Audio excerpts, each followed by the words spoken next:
نحمده ونصلي على رسوله الكريم اما بعد فاعوذ بالله من الشيطان الرجيم بسم الله الرحمن الرحيم رب اشرح لي صدري ويسر لي امري واحلل عقدة من لساني يفقهوا قولي۔ سورۃ الحاقہ، سبق نمبر 293، آیت نمبر 1 سے 52 تک، لیسن نمبر 293، آیت نمبر 1 to 52۔ اس سورت کے 2 رکوع ہیں، 52 آیات ہیں، 256 کلمات ہیں اور 1423 حروف ہیں۔ اس پارے کا مرکزی مضمون دعوت اللہ کے طریقے اور دعوت اللہ کا انداز۔ اس سلسلے میں ہم نے سب سے پہلے سورۃ الملک پڑھی، جس میں اللہ سبحانہ وتعالیٰ کا تعارف تھا۔ اس کے بعد سورۃ القلم، جس میں نبی صلی اللہ علیہ وسلم کے اخلاق کا ذکر اور ہمارے لیے بہترین رہنمائی کہ ایک داعی کا کردار کیسا ہونا چاہیے، اور اس کے بعد تیسرے درجے پر سورۃ الحاقہ، جس میں آخرت کا ذکر ہے۔ ایمان باللہ، ایمان بالرسول کے بعد جو اہم ترین چیز جس کی طرف ہمیں خود بھی اور دوسروں کو متوجہ کرنا ہے، وہ آخرت کا ذکر ہے، آخرت کی فکر ہے، آخرت پر ایمان ہے، آخرت کا تعارف ہے۔ اور اس میں ہم دیکھتے ہیں کہ جنت کا ذکر پہلے ملے گا اور جہنم کا بعد میں۔ تو اس سے دعوت کی ایک اور حکمت بھی سمجھ آتی ہے کہ جب ابتدا میں آپ لوگوں کو آخرت کے بارے میں بتائیں تو انذار سے پہلے تبشیر کا کام کریں، خوشخبری سنائیں۔ اگرچہ دونوں ہی چیزیں ساتھ ساتھ ہوں گی، لیکن حکمت کے تقاضے کے طور پر پہلے ان چیزوں کا ذکر جو طبیعت پر گراں نہ گزریں، اور اس کے بعد جب لینے والے لینے کے قابل ہو جائیں یا لینے کی طرف متوجہ ہو جائیں تو پھر دوسرا رخ بھی دکھایا جائے، کیونکہ عدل و انصاف کا تقاضا یہی ہے کہ دونوں کا ذکر ہو، صرف ایک بات نہ ہو۔ سورت مکی سورت ہے اور مکی دور کے آغاز میں نازل ہوئی، اور اس کی دلیل میں مسند احمد کی ایک روایت ہے کہ حضرت عمر رضی اللہ تعالیٰ عنہ ایک روز اپنے گھر سے یہ نیت لے کے نکلے کہ وہ جا کر حضور صلی اللہ علیہ وسلم کو پریشان کریں گے، کیونکہ عمر رضی اللہ تعالیٰ عنہ اپنی شخصیت اور اپنے طبیعت کے اعتبار سے ایک ایسے شخص تھے کہ جو کسی بھی چیز کو دیکھ کر چپ بیٹھے نہیں رہ سکتے تھے، خواہ وہ دور جاہلیت ہو یا پھر دور اسلام ہو۔ تو جب وہ اس ارادے سے نکلے تو جب وہ آپ کے قریب پہنچے تو آپ صلی اللہ علیہ وسلم حرم میں داخل ہو چکے تھے، تو وہ پیچھے پیچھے چلے گئے اور انہوں نے سوچا کہ میں دیکھوں تو صحیح آپ کیا کہتے ہیں، کیا پڑھتے ہیں۔ آپ نے نماز شروع کی اور اس میں آپ سورۃ الحاقہ کی تلاوت کر رہے تھے۔ وہ کہتے ہیں کہ جب میں نے سورۃ الحاقہ کے الفاظ سنے اور اس کی بلاغت اور اس کا نظم اور اس کا ایک خاص اسٹائل، تو میرے دل میں خیال آیا کہ آپ بہت باکمال شاعر ہیں، زبردست شاعر ہیں۔ تو آپ نے یہ آیت پڑھی جو اس سورت کے اندر آتی ہے کہ وما هو بقول شاعر قلیلا ما تؤمنون، کہ یہ کسی شاعر کا کلام نہیں، بہت کم تم ایمان لاتے ہو۔ تو وہ ایک دم ٹھٹک گئے اور سوچنے لگے کہ آپ ضرور پھر کاہن ہیں، کیونکہ اس زمانے میں کاہنوں کے بارے میں یہ سمجھا جاتا تھا کہ کاہن غیب کا علم جانتے ہیں۔ تو فوراً ہی آپ نے اگلی آیت پڑھی وَلَا بِقَوْلِ كَاهِنٍ قَلِيلًا مَا تَذَكَّرُونَ۔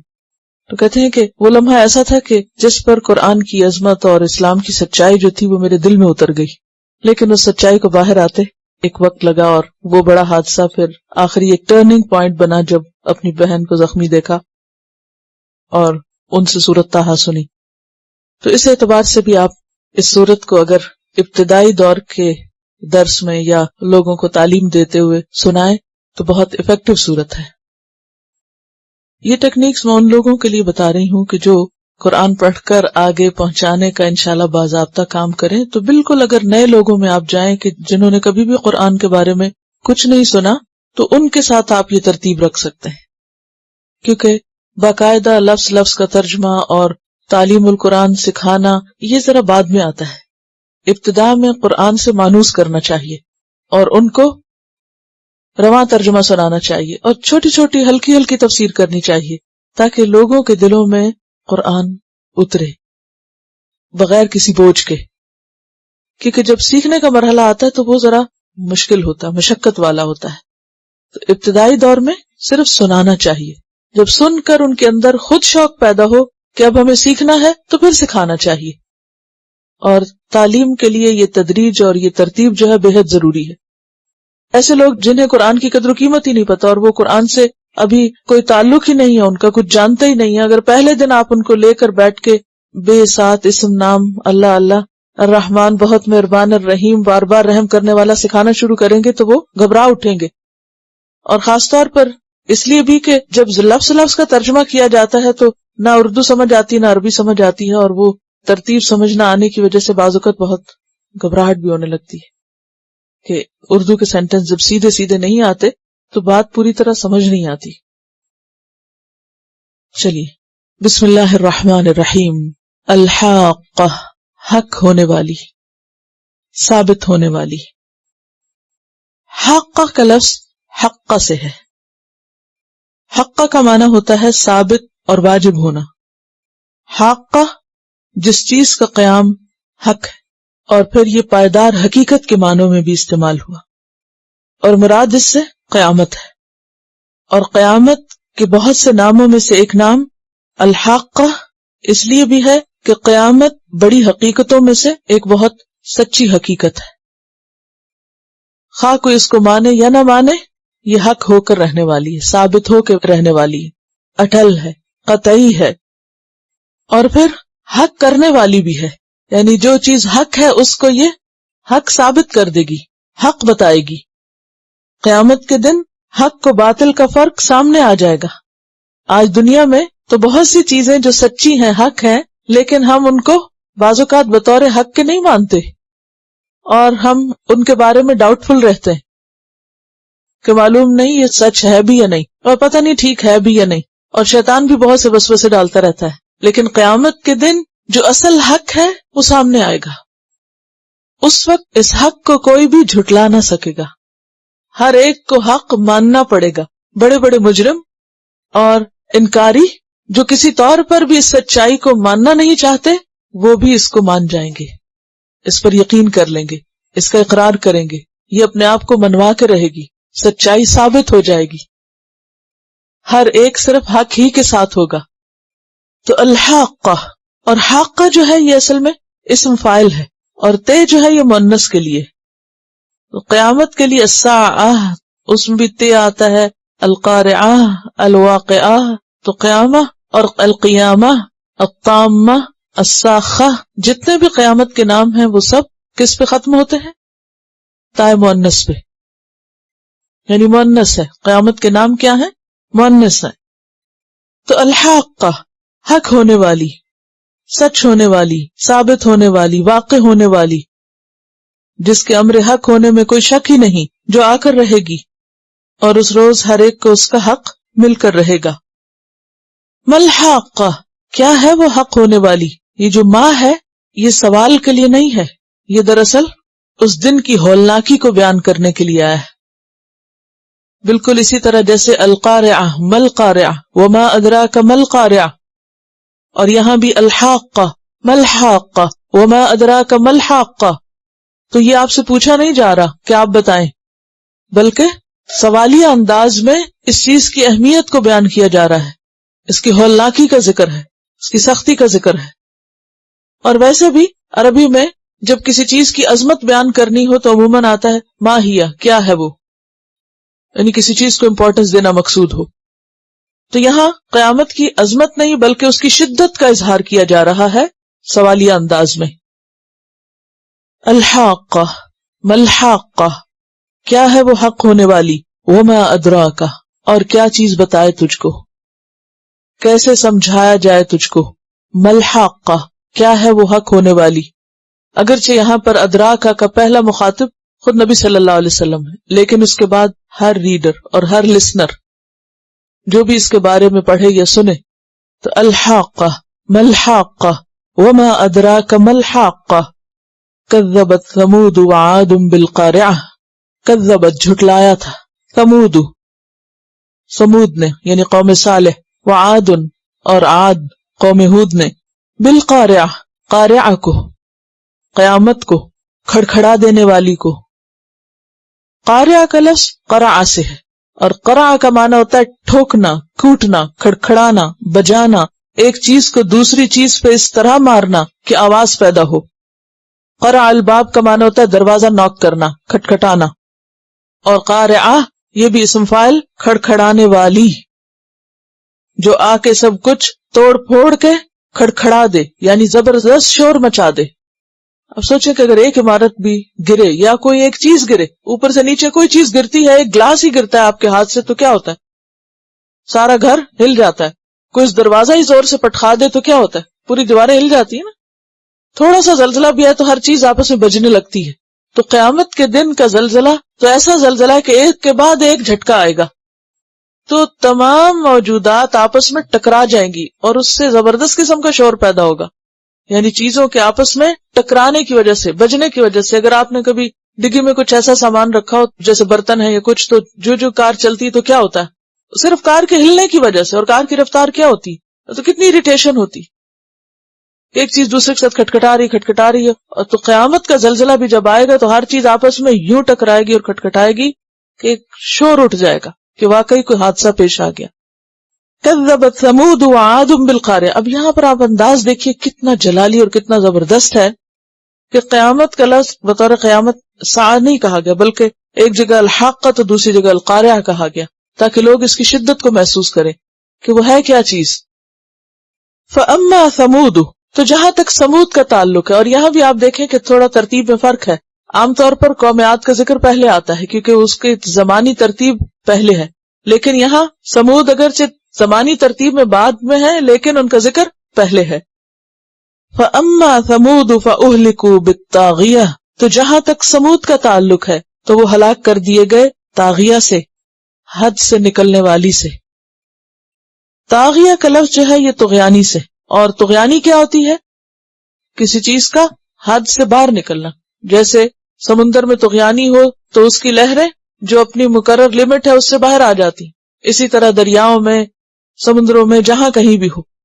تو طاغیہ سے مراد یہاں سرکش چیز ہے کوئی. اب وہ کیا ہے؟ بعض کہتے ہیں کہ یہاں تا جو ہے یہ مبالغے کی ہے اور اشارہ ہے طاغی کی طرف. اور طاغی کون تھا؟ قوم سمود کا وہ سرکش شخص جس نے اونٹنی کی کونچیں کاٹ ڈالی تھی. تو بے کیا ہے؟ بوجہ، یعنی اس بہت بڑے سرکش شخص کی سرکشی کی وجہ سے ساری قوم عذاب کا شکار ہوئی.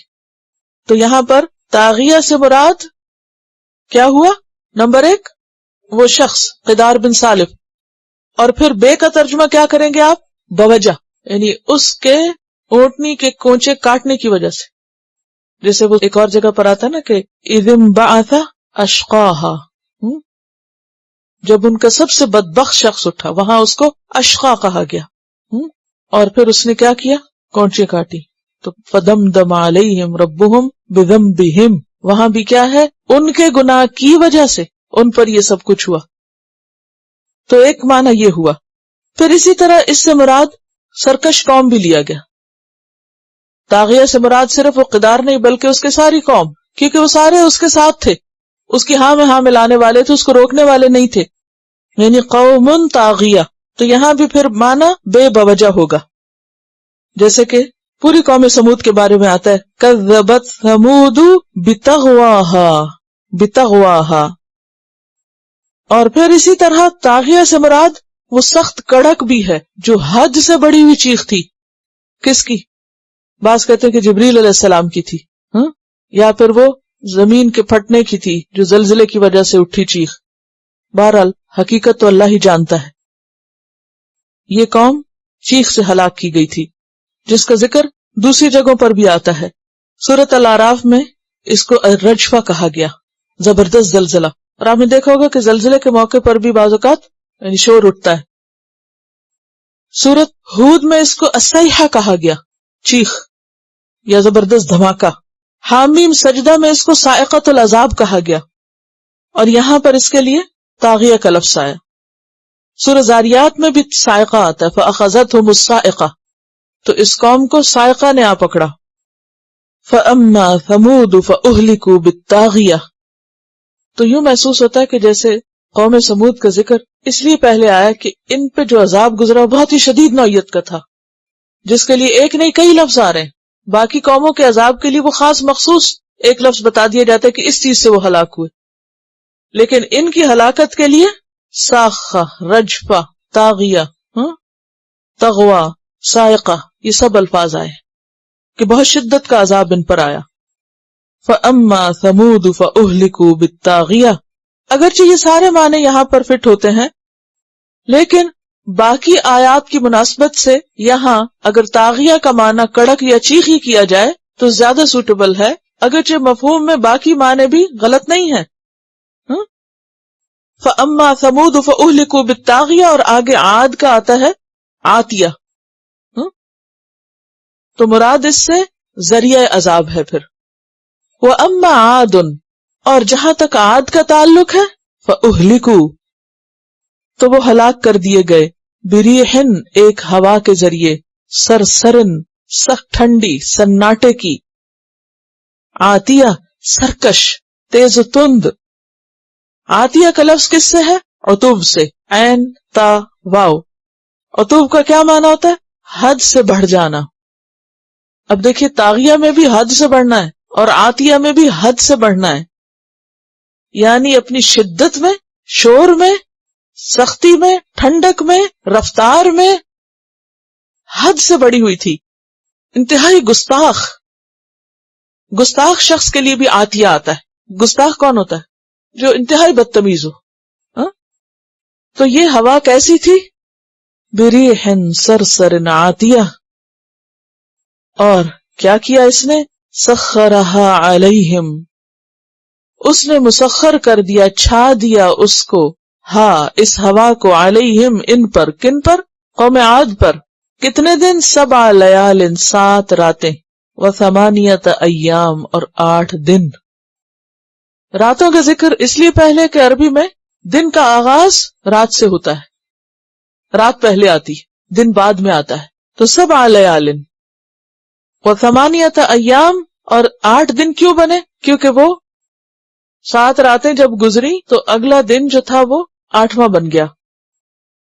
حسوماً، لگاتار، متواتر، مسلسل چھائی رہی، 1-2 دن نہیں، 1-2 گھنٹے نہیں، بلکہ 7 راتیں اور 8 دن ہوا چلتی رہی اور بالکل نہ رکی. اور وہ کوئی معمولی ہوا نہیں تھی بلکہ بہت ہی شدید قسم کی ہوا تھی. سخرها علیہم 7 لیال و8 ایام حسوماً. حسوماً کا اگرچہ ترجمہ ایک لفظ میں لگاتار کیا گیا لیکن یہ اس کا پورا معنی نہیں دیتا. حسوم کا لفظ جو ہے اس میں 3 چیزیں پائی جاتی ہیں. حسما، اس کا روٹ ہے حسما. اس کا معنی ہوتا ہے کسی چیز کے نشان کو زائل کرنا، مٹا دینا. پھر اس میں جڑ سے کاٹنے کے معنی بھی آتے ہیں اور تسلسل کا معنی بھی آتا ہے. تو ایک طرف کلا کما کرنا، دوسرا تسلسل، اور تیسرے تکلیف اور نحوست کا معنی. یعنی یہ ہوا ایسی تھی کہ جس میں تکلیف بھی تھی، اس نے ان کا کلا کما کر دیا، جڑ سے کاٹ دیا ان کو، ان کا نشان ہی مٹا دیا، اور پھر اسی طرح مسلسل چھائی رہی. فَتَرَى الْقَوْمَ فِيهَا سَرْعًا، تو تم دیکھتے قوم کو. کس قوم کو؟ قوم عاد کو. پوری کی پوری قوم کو، فیہا، اس میں. کس میں؟ اپنے علاقے میں، اپنے گھروں میں، اپنے مقامات پر. کیسے؟ سرعا، گرے ہوئے. سرعا جو ہے یہ سریع کی جمع ہے، صاد رے یہ عین. سریع کہتے ہیں گرے ہوئے کو. سرعا کا معنی ہوتا ہے گرنا اور بے ہوش ہونا.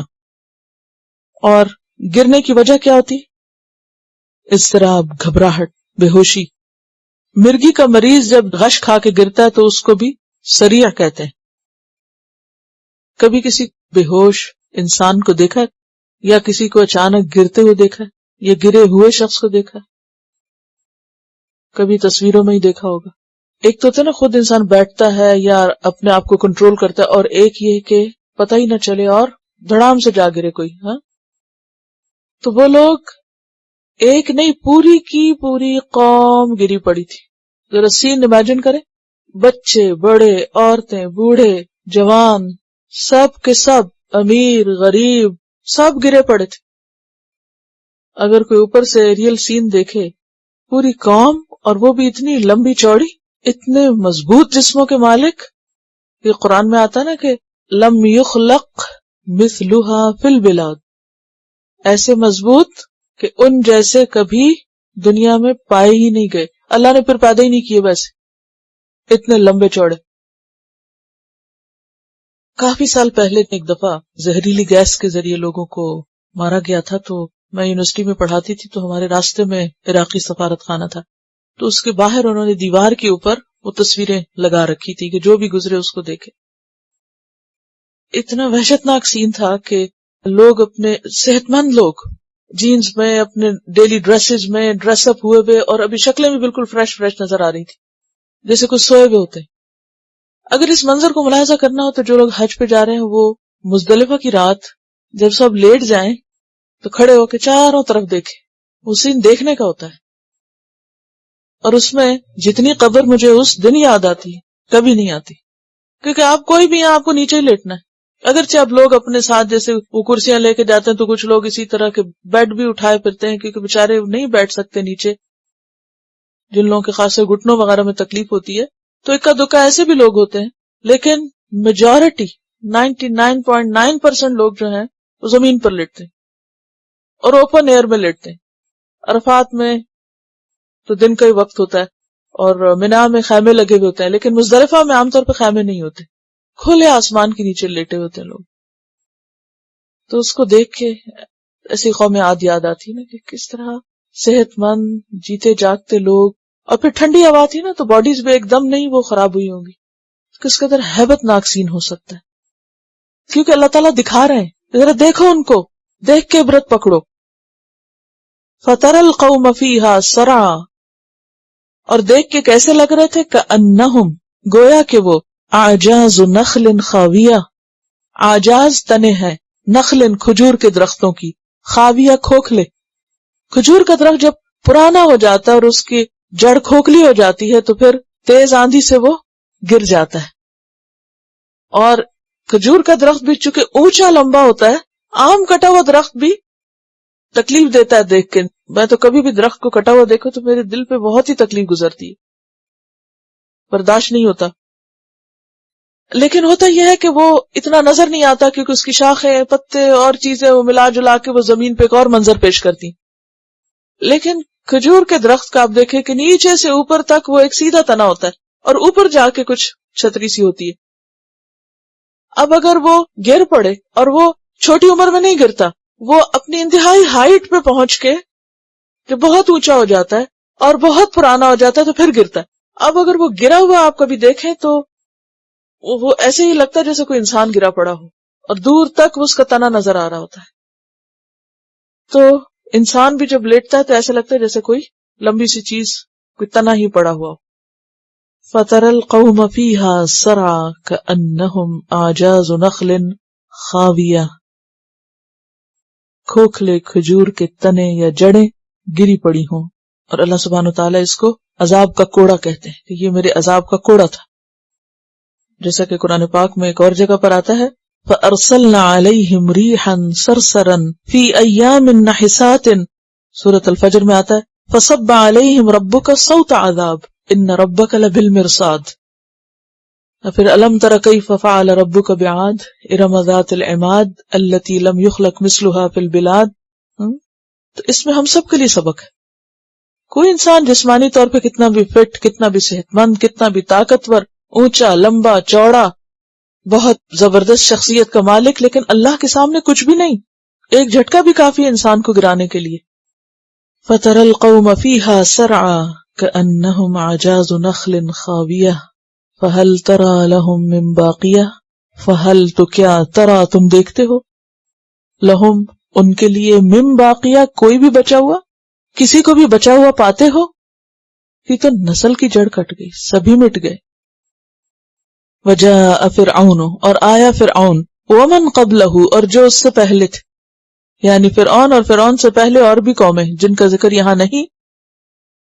وَالْمُؤْتَفِكَاتُ، اور الٹی ہوئی بستیاں، جس سورۃ نجم میں آتا ہے نا وَالْمُؤْتَفِكَةَ أَهْوَىٰ، اور یہاں مؤتفقات، یہ 5 بستیاں تھیں نا۔ مؤتفقات جمع کا صیغہ اس لیے بھی آیا ہے کہ سدوم مرکزی بستی تھی، لیکن اس کے علاوہ کچھ اور بھی قریب قریب بستیاں تھیں۔ بالخاطئہ، خطا کے ساتھ، یعنی انہوں نے خطا کا ارتکاب کیا، اور خطا بالارادہ کی جانے والی غلطی ہوتی ہے۔ ایک غلطی تو وہ ہوتی ہے نا کہ جو ہو جاتی، اور وہ جو جان بوجھ کے کی جائے وہ خطا ہوتی ہے، اور اسی سے خاطئہ۔ فعصوا رسول ربہم، تو انہوں نے نافرمانی کی اپنے رب کے رسول کی۔ کیا تھی ان کی غلطی؟ رسول کی بات نہیں مانی۔ فاخذہم، تو پکڑ لیا ان کو، کس نے؟ عذاب نے یا پکڑنے، اخذتن پکڑنے، رابیہ سخت۔ رابیہ کا لفظی معنی بڑھنا ہوتا ہے، بڑھنے والی، ربوب سے، رے بے واو اس کا روٹ۔ ربا یربو کا معنی ہوتا ہے زیادہ ہونا، ربا بھی اسی سے سود، کیونکہ مال پر اضافہ ہوتا ہے وہ۔ تو اخذت الرابیہ کا کیا معنی ہے؟ بڑھی ہوئی، خوب زیادہ، نہایت سخت پکڑ، یعنی ایسی پکڑ جس کی مدافعت نہ ہو سکے، جو انسان کی برداشت سے زیادہ ہو۔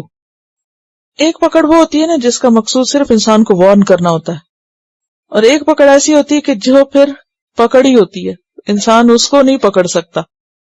اس کا آپ یوں سمجھ سکتے ہیں کہ مثلا کچھ چیزیں ایسی ہوتی ہیں کہ اگر وہ آپ کی طرف بڑھ رہی ہوں تو آپ کیا کرتے ہیں؟ آگے سے پکڑ لیتے ہیں اس کو، یہ نہیں، مثلا کوئی چیز آپ پہ گر رہی ہو، بعض اوقات آپ اونچی جگہ کچھ رکھ رہے ہوتے ہیں نا، ایک چیز رکھ رہے ہوتے ہیں اور دوسری آپ کے سر پہ آنے لگتی ہے، تو آپ کیا کرتے ہیں؟ جلدی سے پکڑ لیتے ہیں۔ تو یہ ایسی پکڑ ہے کہ جس کو آپ پکڑ سکتے ہیں، اور بعض اوقات کوئی ایسی چیز ہوتی ہے کہ جو آپ کی پکڑ سے باہر ہوتی ہے، تو یہ پکڑ کون سی ہے؟ رابیہ، یعنی بڑھی چڑھی ہوئی، اتنی زیادہ کہ انسان تھام ہی نہ سکے، اس کو روک ہی نہ سکے۔ اخذت الرابیہ، ملٹی پلائی ہوئی، بہت بڑی ہوئی۔ وجاء فرعون ومن قبله والمؤتفكات بالخاطئة فعصوا رسول ربهم فأخذهم أخذة الرابية۔ اب اس میں آپ دیکھیے کہ قوم فرعون کس طرح غرق ہوئی، تو ان کے اوپر جو لہریں آئیں وہ کیسی تھی؟ رابیہ، ٹھیک ہے نا، بڑھی چڑھی ہوئی۔ اسی طرح قوم لوط جو تھی، ان کی پکڑ کس سے ہوئی؟ پتھروں کی بارش ہوئی، اور پھر وہ بھی پانی میں ڈوبے، تو وہ بھی ایسی پکڑ تھی کہ جو چھا گئی ان پہ، اس سے وہ نکل کے بھاگ ہی نہیں سکے، کوئی ایک بھی سروائیو نہیں کیا۔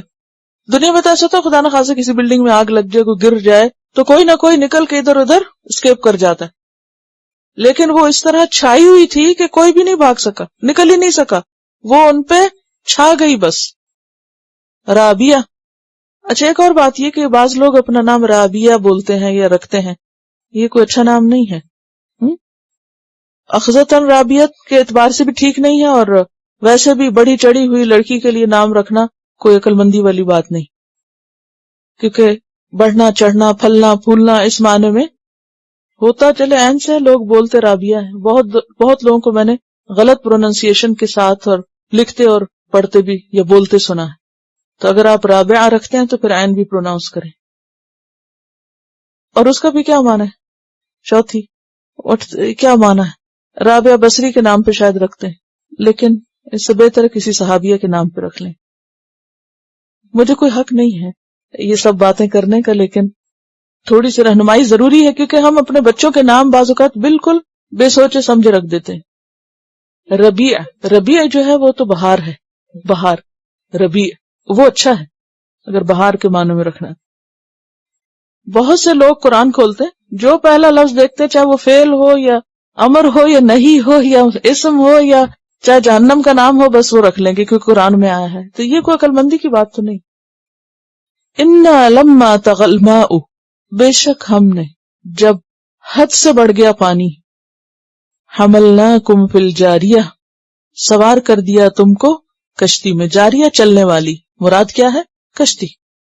جب پانی حد سے بڑھ گیا، اشارہ ہے قوم نوح کی طرف، زمین بھی پھٹ پڑی اور آسمان سے بھی سخت بارش، تو ہم نے تم کو کشتی میں سوار کر دیا۔ کن کو؟ پیغمبر اور ان کے اوپر ایمان لانے والوں کو۔ لِنَجْعَلَهَا لَكُمْ تَذْكِرَةً، تاکہ ہم بنا دیں اس کو، کس کو؟ اس جاریہ کو، لکم تمہارے لیے، تذکرتاً ایک یاد دہانی، یادگار، نصیحت، ریمیمبرنس کی چیز، میموریبل، وتعیہا اور یاد رکھیں اس کو، سمیٹ کر رکھیں اس کو، اذن کان، واعیہ یاد رکھنے والے، تعیہ کا لفظ جو ہے یہ وعیون سے ہے، واو عین یہ وعی. وعی کا لفظ جو ہے وعاء سے ہے. وعاء کہتے ہیں بندھے ہوئے سامان کو یا برتن کو. اور برتن میں کیا رکھتے ہیں؟ کوئی بھی چیز آپ برتن میں کیوں ڈالتے ہیں؟ محفوظ رہے، گرے نہیں. مثلا پانی ہے، ہاتھ پہ ڈال کے پی لیں تو گر جاتا ہے نا، اور بیٹھ کے تو پی نہیں سکتے اگر آپ ہاتھ سے پی رہے ہیں، ہاتھوں سے چلو بھر کے. اسی طرح تیل ہے، دودھ ہے، لیکوڈز تو آپ کو ہر صورت ہی برتن میں رکھنے ہیں. اسی طرح کچھ اور چیزیں بھی، حتیٰ کہ برتنوں کو بھی بعض اوقات آپ برتن پر رکھتے ہیں جیسے ٹرے وغیرہ پر. تو برتن کا اصل کام کیا ہوتا ہے کہ چیز اس میں محفوظ ہو جائے، گرے نہیں، سپل آؤٹ نہیں ہو. تو وائی کا مطلب ہے کسی چیز کو محفوظ کرنے کے لیے اس کو کسی چیز میں ڈال دینا، اور اسی طرح کسی چیز کو تھیلی میں رکھ کے اس کا منہ بند کرنے کے لیے بھی آتا ہے، اس کی حفاظت کے لیے، اس کو نکلنے نہ دینا. کسی چیز کو تھیلی میں رکھ کے اس کا منہ بند کرنا، اس کا کیا مقصد ہوتا ہے کہ وہ باہر نہ نکلے، جیسے بیگ کی زپ بند کر دی جائے. اللہ سبحانہ وتعالیٰ نے قوم نوح کی جو کشتی بچائی، عبرت کا نشان، اور اگر وہ فزیکلی نظر نہیں بھی آتی تھی تو ویسے بھی قرآن میں اس کا تذکرہ کیا ہے، کس لیے ہے؟ تاکہ اس کو یاد رکھنے والے کان، محفوظ رکھنے والے کان محفوظ رکھیں. بات یہ ہے کہ کان تو محفوظ نہیں رکھتے کسی چیز کو. کان کیا ہے؟ جیسے کوئی برتن ہے اور اس میں آپ کوئی چیز ڈالتے ہیں اور وہ ڈال کے کہاں چلی جاتی؟ دل میں. تو ہونا تو یہاں چاہیے تھا کہ دل اس کو محفوظ رکھے، دل یاد رکھے. یہ کیوں کہا گیا کان یاد رکھیں اس کو؟ یہ بالکل وہی بات ہے جو پیچھے گزری، لو کننا نسمع او ناقل، کیونکہ سمجھنے، دل میں محفوظ رکھنے اور یاد رکھنے کا ذریعہ کان ہی ہے. جو چیز کانوں کے اندر نہ جائے اور نیچے نہ اترے اور ٹکرا کے باہر نکل جائے، یا ایک سے جائے اور دوسرے سے نکل جائے، تو وہ کیسے کان ہیں؟ کچے کان ہیں. جیسے ہم محاورے میں کہتے ہیں نا کہ ایک کان سے سن کے دوسرے سے نکال دینا. تو کان نے کیا کیا؟ اس کو محفوظ نہیں کیا. کان نے کب محفوظ کیا؟ جب وہ اندر دل میں اس کو ڈال لیا اور اوپر سے ڈھکن بند کر دیا. تو بیسیکلی وہ کان سے دل تک کا جو کنیکشن ہے اس کے لیے یہ آیا ہے کہ یہ کان کے پردے سے ٹکرا کر باؤنس بیک نہ ہو جائے، واپس نہ پلٹ جائے، بھلا نہ دو، بلکہ اس کو دل کے اندر محفوظ رکھو، یاد رکھو. لِنَجْعَلَهَا لَكُمْ تَذْكِرَةً وَتَعِيَهَا أُذُنٌ وَاعِيَةٌ. اس صورت کی تمہید سے یہ بات بھی سامنے آتی ہے کہ جب آپ نئی جگہ درس دیں تو قیامت کی سچائی اور حقیقت کی بات کر کے پھر مختصر انداز میں ان کہانیوں کا ذکر کریں، کیونکہ قصے اور کہانیاں ایسی چیز ہوتی ہیں کہ جو لوگوں کی اٹینشن کو متوجہ کر دیتی ہیں، یعنی لوگوں کی آپ اٹینشن ایک جگہ فوکس کر سکتے ہیں. اور سٹوری ٹیلنگ کے بعد پھر آپ آخرت کا تذکرہ کریں. یعنی کتنا ایک ہیومن سائیکالوجی کو سامنے رکھا گیا. ایک دم الحاقہ کے بعد یہ آیات شروع نہیں کی گئی جو آگے آ رہی. فَإِذَا نُفِخَ فِي الصُّورِ ہونا تو یہ چاہیے تھا نا کہ اگر قیامت ہی کا ذکر آئے، یا میرے اور آپ جیسے لوگ اگر قیامت پہ ایک مضمون لکھیں تو کیا کریں گے؟ ڈائریکٹ سیدھی آیتیں لا کے اسی سبجیکٹ پر ہی بس بات کریں گے. لیکن اللہ سبحانہ وتعالیٰ پہلے انسانوں کا ذہن اور دماغ تیار کرتے ہیں اور اس کے بعد پھر اصل سبق سکھاتے ہیں. اب غور کرو اس پر، کیونکہ اگر ذہن تیار نہ ہو، ایکسپٹ کرنے کے قابل نہ ہو، تو بڑی سے بڑی بات اس کے اوپر سے پھسل کے چلی جائے گی. تو اس لیے قرآن کے بغیر کوئی چیز نہیں ہے کہ جس کے ذریعے آپ لوگوں کو کچھ سکھا سکیں. یہی بہترین طریقہ ہے اور بہترین مناسب انداز ہے، دل پر اثر کرنے والا اور دلوں کو بدلنے والا. اور صرف عرب سوسائٹی آپ دیکھیں گے کہ ہر سوسائٹی کے اندر قصہ اور کہانی جو ہے، سٹوری ٹیلنگ جو ہے، وہ ٹیچنگ کے لیے ایک افیکٹو رول پلے کرتا ہے. یعنی سکھانے کا سب سے مؤثر اور آسان طریقہ سٹوری ٹیلنگ ہے جو دل تک جاتا ہے. اور سٹوری ٹیلنگ میں بھی وہ سٹوریز جو پاسٹ کی ہوں وہ زیادہ فیسینیٹ کرتی ہیں. اور there is always a lesson in story. کوئی بھی سٹوری ہو، کوئی بھی کہانی ہو، ماضی کی ہو، حال کی ہو، اپنی ہو، کسی اور قوم کی ہو. اور پھر یہ کہ کہانی برائے کہانی نہیں، بلکہ بیچ میں وجہ بھی بتا دی گئی کہ ان سب قوموں کا انجام یہ کیوں ہوا. قوم عاد پر جو عذاب آیا وہ اس طرح بھی ہو سکتا تھا جیسے قوم سمود پر، کہ اچانک ایک چیخ کے ذریعے سب کو ختم کر دیا گیا، لیکن ان کے اوپر 7 راتیں اور 8 دن تک مسلط رکھا. اور پھر یہ بھی ہے کہ ہو سکتا ہے وہ ختم ہو چکے ہوں، اور وہ ہوا اتنی سرکش تھی کہ وہ کنٹرول میں آتے آتے ایک طرح سے آئی. یہ نہیں کہ اللہ کے لیے مشکل تھا، لیکن ہمیں سمجھانے کے لیے کہ اللہ کی بنائی ہوئی مخلوق جو ہے وہ اللہ کی کس قدر تابعدار ہے اور کتنا زور اور کتنی قوت ہے ان میں. اور یہ بھی ہو سکتا ہے کہ وہ مرے ہوں آخری دن جا کر، اور یہ سارا وقت انہوں نے مسلسل ایک عذاب ہی کی کیفیت میں گزارا ہو جو دنیا میں انہیں دکھایا گیا. اسی طرح یہ بھی ہے کہ یہاں کانوں کا تذکرہ اس لیے بھی کیا گیا ہے کہ بعض اوقات آپ ایک بات سنتے ہیں یا کوئی شور سنتے ہیں یا کسی کی چیخ سنتے ہیں تو وہ عرصے تک آپ کے بیک اپ مائنڈ پلے کرتی رہتی ہے. یعنی آپ سو رہے ہوں، آپ جاگ رہے ہوں، آپ کچھ کر رہے ہوں، وہ آواز جو ہے پیچھے سے اس کی لہریں جیسے گزرتی چلی جا رہی. یعنی آواز محض کان سے نہیں ٹکراتی، وہ اپنا ایفیکٹ اندر تک چھوڑتی ہے، اور مجھے لگتا ہے جیسے آپ کا جسم بھی سرسرا رہا ہے ساتھ. فَإِذَا نُفِخَ فِي الصُّورِ نَفْخَةٌ وَاحِدَةٌ، آواز کا ذکر ہوا تو ساتھ ہی پھر نفخ صور کا ذکر ہے کہ سب آوازوں میں بڑی آواز اور شدید آواز صور کی آواز ہے، اور اس آواز کے ذریعے دنیا کی ہر چیز ختم ہو جائے گی. آواز فَإِذَا نُفِخَ فِي الصُّورِ، اور وہ بھی کوئی لمبی چوڑی نہیں ہوگی، نفخۃ واحدہ، ایک پھونک ہوگی، بس ایک پھونک، اور وہ پھونک ایسے دلوں پہ جا پڑے گی کہ جس سے وہ ٹکرائے گی وہ وہیں گر پڑے گا، ختم کر دے گی اس کو. اور نہ صرف یہ کہ انسان بلکہ کائنات کی ہر چیز اس سے متاثر ہوگی. وَحُمِلَتِ الْأَرْضُ، اور اٹھا لی جائے گی زمین، وَالْجِبَالُ، اور پہاڑ بھی. اب پہاڑ زمین کے اوپر ہی ہیں، اور زمین اٹھائے گی تو پہاڑ تو خود ہی اٹھ جائیں گے، لیکن ان کا الگ طور پر ذکر کیوں کیا گیا؟ تاکہ انسان پہاڑوں کی عظمت کو سامنے رکھ کر قیامت کی شدت کو محسوس کرے. کیونکہ عام طور پر یہ ہوتا ہے نا کہ جب ہم زمین کی بات کرتے ہیں تو زمین تو ایک گولا سا ہے، ٹھیک ہے، ابھی زمین اٹھائی گئی، اب پوری زمین کو تو ہم دیکھتے نہیں، لیکن پہاڑوں کو ہم دیکھتے ہیں، اور پہاڑ کو دیکھ کر پہلا خیال کیا آتا ہے کہ یہ ہلائے نہیں جا سکتے، ان کو کیسے کانکر کریں، ان کو کیسے توڑیں.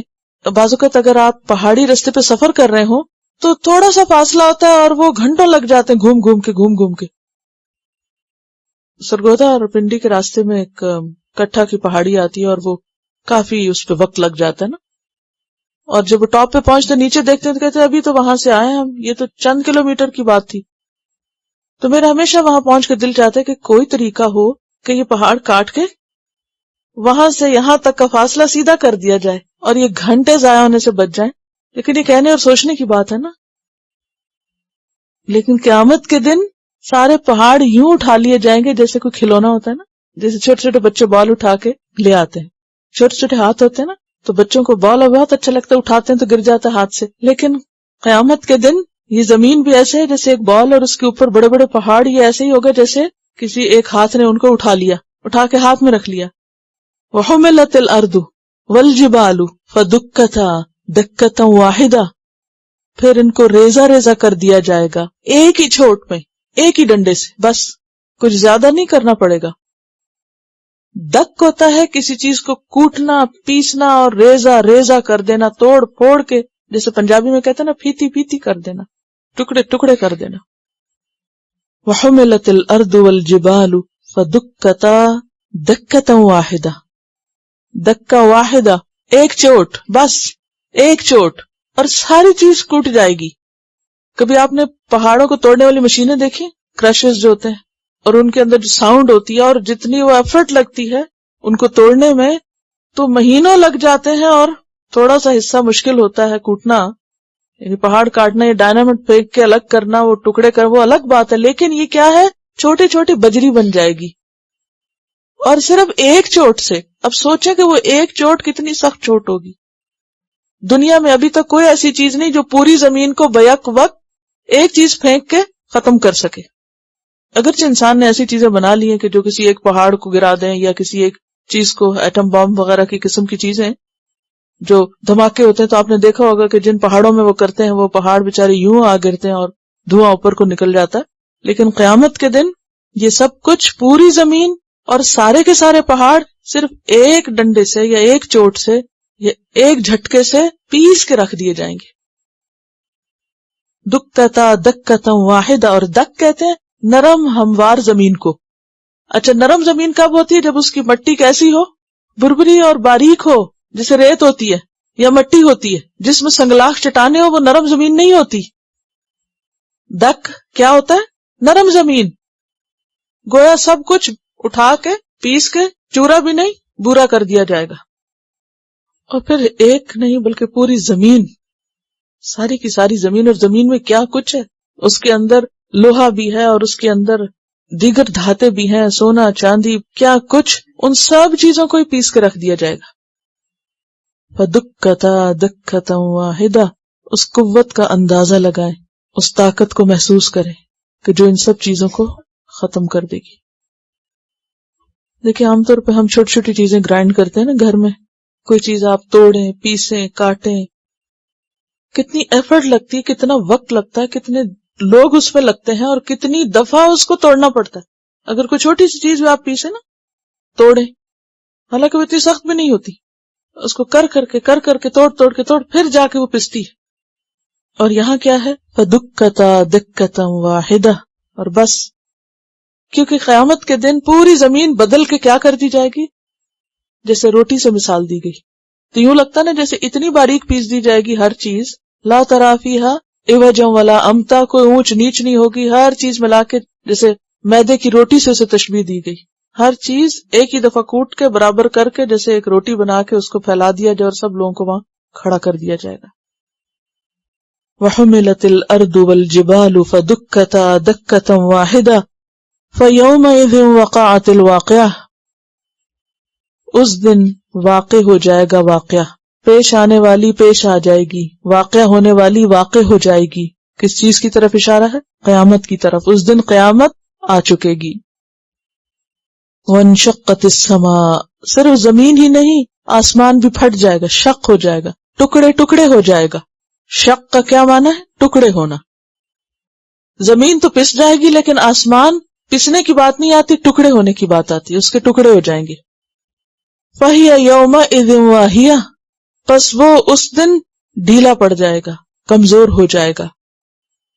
واو ہا یا کا مطلب ہوتا ہے واہیون، کسی چیز کے جوڑ ڈھیلے پڑ جانا، رسی کا بند کمزور اور ڈھیلا ہونا، بادلوں کا ٹکڑے ٹکڑے ہونا. یعنی آسمان کے ٹکڑوں کو آپ کس سے سمجھ سکتے ہیں؟ جیسے بعض اوقات آپ دیکھتے ہیں نا تو بادل ایک پوری چادر کی طرح ایک ہی چیز نظر آتا ہے، جیسے آسمان ہو، ایسے لگتا ہے آسمان پہ ایک اور آسمان آ گیا. اور بعض اوقات جب وہ چھٹنے لگتا ہے، بارش وارش ہو چکتی ہے، تو پھر ٹکڑے ٹکڑے ٹکڑے ہو کے بادل پھیل جاتے ہیں اور پھر اس کے بعد سب رواں ہو جاتے ہیں، ختم ہو جاتا ہے، مطلع صاف ہو جاتا ہے. تو قیامت کے دن آسمان بھی آسمان کی طرح نظر نہیں آئے گا بلکہ بادلوں کے ٹکڑوں کی طرح الگ الگ پیچز نظر آئیں گے. فَهِيَ يَوْمَئِذٍ وَاهِيَةٌ، وہ اس دن ڈھیلا پڑ جائے گا. وَالْمَلَكُ عَلَى أَرْجَائِهَا، اور فرشتے اس کے اطراف پر چلے جائیں گے. کیونکہ انسان کے ذہن میں آتا نا کہ اچھا اگر آسمان کے ٹکڑے ہو جائیں گے تو پھر آسمان کی مخلوق کہاں جائے گی؟ آپ کو معلوم ہے نا کہ اس وقت آسمان پر 4 انگلی رکھنے کی جگہ ایسی نہیں جہاں کوئی نہ کوئی فرشتہ سجدے میں نہ پڑا ہوا ہو، اور اس بوجھ کی وجہ سے آسمان چرچرا رہا ہے. اور آپ نے فرمایا حق یہ ہے کہ وہ چرچرائے. چرچراتا کب ہے؟ جیسے آپ اگر اپنے بہت سارے مہمان لے کر اپنے بیڈ روم میں چلے جائیں اور وہ سارے وہاں چلنے پھرنے لگے تو کیا ہوتا ہے؟ چھت چرچر کرنے لگتی ہے یا اس میں کچھ نہ کچھ وہ آوازیں آنے لگتی. تو اتنی مخلوق ہے آسمان کے اوپر کہ وہ ان کے بوجھ سے جیسے چرچرا رہا ہو، اتنی عبادت اللہ کی ہو رہی ہے. اب وہ آسمان جب پھٹے گا تو مخلوق کہاں جائے گی؟ فرمایا وہ کناروں پہ چلی جائے گی. الا ارجائہا، وہ ٹکڑوں کے کناروں پہ چلے جائیں گے یا وہ ایک طرف کو چلے جائیں گے، کیونکہ وہ ان کو تو اٹھا نہیں سکے گی، وہ آسمان ان کو اٹھائے گا نہیں. اب وہ اطراف کیسے ہوں گے، ارجا کیسے ہوں گے، یہ اللہ ہی بہتر جانتا ہے، لیکن ان کا حال بھی بتا دیا گیا. اور ملک کا ویسے تو لفظی معنی ایک فرشتہ ہوتا ہے، لیکن یہاں اسم جنس ہے. یاد رکھیے ترجمہ کرنے میں غلطی نہ کریں. کیونکہ بعض اوقات لفظ واحد لکھا ہوتا ہے لیکن معنی جمع کا ہوتا ہے. اب اگر یہاں پر ترجمے میں آپ کو امتحان میں دیا جائے اور آپ یہاں فرشتے لکھ دیے جائے اور استاد کاٹ دے تو یہ تو سنگولر ہے اور آپ نے جمع کیسے لکھ دیا؟ تو الملک کیا ہے؟ یہ اصل میں وہ کامن غلطیاں جو ہم عام طور پہ کر جاتے ہیں یا ایسے ہی بے وجہ کسی کی پوائنٹ آؤٹ کر دیتے ہیں. دیکھو اس نے جمع کو واحد کر دیا یا واحد کا جمع لکھ دیا ہے. تو یہ بارہا ہوتا ہے کہ لکھا ہوا واحد ہوتا ہے لیکن ترجمہ اس کا جمع میں آتا ہے. اور اس کا اصول پیچھے کیا ہے؟ اسم جنس ہے وہ، یعنی ون ورڈ پوری اپنی کمیونٹی کو ریپرزینٹ کر رہا ہے. والملک علی ارجائہا، اور فرشتے اس کے کناروں پر ہوں گے، ارجا پر ہوں گے، رجا کی جمع ہے یہ. وَيَحْمِلُ عَرْشَ رَبِّكَ، اور اٹھائے ہوئے ہوں گے تیرے رب کا عرش، فوقہم اپنے اوپر، یومئذ اس دن، ثمانیہ 8. جیسے رابعہ 4 ہے تو چوتھے تو ثمانیہ کیا ہے؟ 8. اور یہ تا جو ہے نا مؤنث کی ہے. ٹھیک ہے، عربی میں ہندسے جو ہیں مذکر اور مؤنث دونوں طرح استعمال ہوتے ہیں. جیسے ثانی ہے نا تو ثانیہ بھی ہوتا ہے، ٹھیک ہے. رابع ہے تو رابعہ بھی ہوتا ہے. اور اسی طرح ثمانی ہے، ثمانیہ 8. یومئذ اس دن، تعرضون تم پیش کیے جاؤ گے، تم حاضر کیے جاؤ گے. کہاں؟ اللہ کے سامنے لے آئے جاؤ گے. لا تخفا، نہ چھپا ہوگا، منکم تم سے، خافیہ چھپنے والا، انتہائی چھپی ہوئی چیز. عربی میں جو خافیہ ہے نا یہ کوے کے پروں کے نیچے چھوٹا سا پر جو چھپا ہوا ہوتا ہے، اوپر سے نظر نہیں آتا. جو اوپر پر ہوتے ہیں نا وہ تو سب کو نظر آتے ہیں نا. کچھ پر ایسے ہوتے ہیں جو پرندہ اڑتا ہے تو نظر آنے لگتے ہیں، ویسے وہ ایک دوسرے کے اندر ہوتے ہیں، جب کھلتے ہیں تو وہ سامنے آ جاتے ہیں. کبھی پروں کا کھلنا اور سکڑنا دیکھا؟ لیکن خافیہ وہ پر ہوتا ہے جو کھل کے بھی نظر نہیں آتا سامنے، وہ اندر کر کے چھپا ہوا ہوتا ہے. اب آپ دیکھیں کہ خافیہ کون سے اعمال ہیں جو انتہائی چھپا کے کیے ہوئے ہوں، چاہے اچھے ہو چاہے برے ہو. ویسے ہم اچھے کام تو کم ہی خافیہ کے درجے پہ کرتے ہیں، لیکن عموماً اتنا زیادہ چھپایا جانا کس کا ہوتا ہے؟ غلط چیزوں کا. لیکن قیامت کے دن وہ سب سامنے آ جائیں گی. اندر چھپا کے رکھی ہوئی چیزیں، جو دل کا وہ سواد ہے نا، سواد قلب کہتے ہیں نا، وہ دل کے اندر کا حصہ جس میں کوئی بات ایسی جو کسی کو بھی نہ پتا ہو وہ بھی باہر آ جائے گی. وہ نیتیں، ارادے، راز، چھپی ہوئی خواہشات، کچھ بھی سب باہر. لا تخفى منکم خافیہ، اسی لیے کہتے ہیں نا کہ اللہ سے شرماؤ جیسے شرمانے کا حق ہے. ہم بندوں سے ڈرتے ہیں، بندوں سے شرماتے، ہائے کوئی کیا کہے گا، اچھا نہیں لگتا، ڈھانک دو، چھپا دو. لیکن حکم کیا ہے کہ اللہ سے شرماؤ، اللہ سے شرماؤ جیسے شرمانے کا حق. تو کسی نے کہا کہ ہم تو شرماتے ہیں اللہ سے. کہا نہیں، آپ صلی اللہ علیہ وسلم فرمایا کہ اللہ سے شرمانے کا حق یہ ہے کہ انسان سر اور جو کچھ اس میں ہے اس کی فکر کرے، یعنی اس کی حفاظت کرے، اور پیٹ اور جو کچھ اس میں ہے اس کی حفاظت کرے. یہ ہے اللہ سے شرمانا. سر اور جو کچھ اس میں ہے سے کیا مراد ہے؟ کان، آنکھ، ناک کے ذریعے جو کچھ اندر جا رہا ہے، خیالات، ان چیزوں کے بارے میں شرماؤ. یعنی ایسی سوچیں اٹھا کے نہ پھرو جو بندوں سے تو چھپائی بھی ہیں لیکن اللہ کو معلوم ہے. اللہ سے کچھ نہیں چھپا ہوا. اور پیٹ اور جو کچھ ہے اس میں جو کچھ ہے اس کی حفاظت کرو. اس کی حفاظت کیا کہ حلال ہے، حرام ہے. اور پیٹ میں پھر پیٹ سے متعلق اور بھی جو چیزیں ہیں، بعض نے کہا دل اور شرمگاہ اور یہ ساری چیزیں اس میں آ جاتی ہیں. تو ان چیزوں کی حفاظت اور ان کے بارے میں اللہ سے ڈرنا اور شرمانا، یہ سب اس میں آتا ہے. یومئذ تعرضون لا تخفى منکم خافیہ، کچھ بھی چھپا نہ رہ جائے گا.